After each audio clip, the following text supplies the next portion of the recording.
চলে আসলাম খুব সুন্দর একটা ভিডিও নিয়ে। আজ ছিল আমার স্টুডেন্টের স্পেশাল বার্থডে, তাই তোমাদের সাথে শেয়ার করলাম। খুব সুন্দর একটা মুহূর্ত ছিল, অনেক আনন্দ করেছি, তো তাই তোমাদের সাথে শেয়ার করলাম। নমস্কার, সবাই কেমন আছেন? চলে আসলাম গল্লামারি মার্কেটে পুতুল কেনার জন্য। সাবা পুতুল খুবই পছন্দ করে, সে মেকআপও খুব পছন্দ করে, কিন্তু আজকে তার জন্য আমরা পুতুল কিনব। মার্কেটে গিয়েছিলাম, প্রথমে আমরা পুতুলের দোকানে গিয়েছিলাম। পুতুলের দোকানে যেয়ে পুতুলওয়ালা ব্যাগ কিনলাম, তারপরে এখানে চুড়ি কিনবো, পুতুলও কিনবো। এখানে ব্ল্যাক কালারের চুড়িটা আমার খুব পছন্দ হয়েছিল, কারণ ব্ল্যাক কালারের চুড়িটা তাকে খুব মানাবে। তারপরে তার বার্থডে, এজন্য আমরা একটা হ্যাপি বার্থডে পুতুল কিনে নিয়েছিলাম। তারপরে এটা আগের দিনই কিনে রেখেছিলাম। সে আমাকে বলেছিল যে একটু মেকআপ করে আসতে, তাই আমি এখানে একটু মেকআপ করে নিলাম। তো রেডি, এখন যাওয়া যাক। চলে এসেছি ঢাকাইয়া বিয়ে বাড়ি রেস্টুরেন্টে।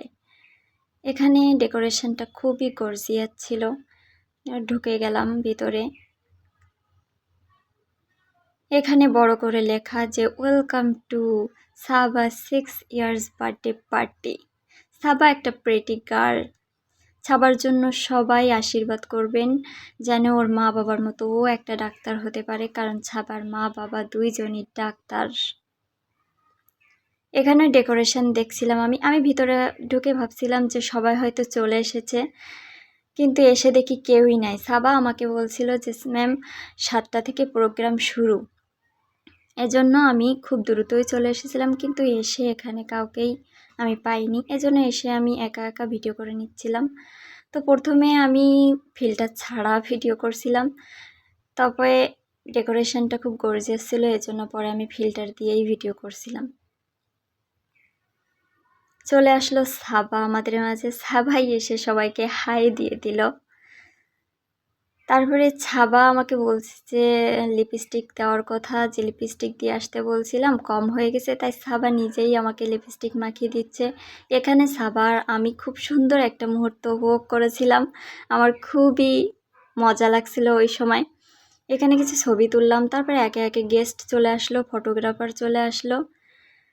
এখন ছবি তোলার পালা। এরপরে গেস্ট আসার পরে ওয়েলকাম ড্রিঙ্কস দিছিল, ওটা খেলাম। এখন শুরু ছবি তোলার পালা।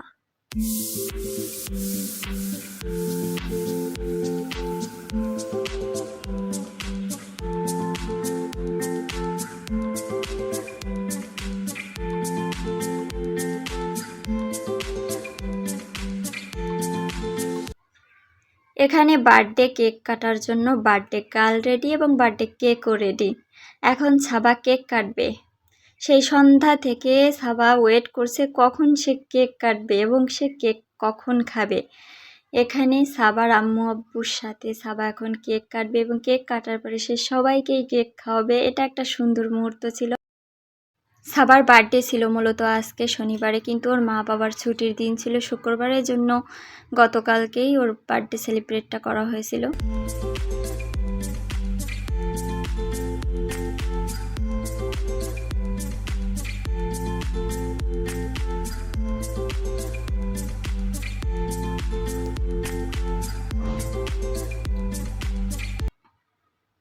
এখানে এখন খাওয়া দাওয়ার ব্যবস্থা করা হচ্ছে, জলও দিয়ে দিয়েছে, সালাদও দিয়ে দিয়েছে।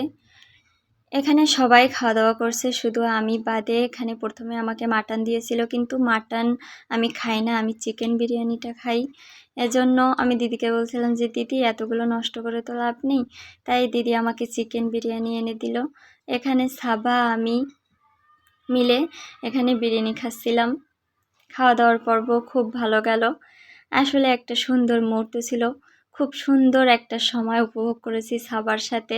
বিরিয়ানির পরিমাণটা অনেক বেশি দিয়েছিল, খেয়ে পারছিলাম না, শেষ বেশ নষ্টই করলাম। এখানে আবারও সাবা সবাইকে হাই দিয়ে দিল। এখন আমি বাসায় চলে যাব।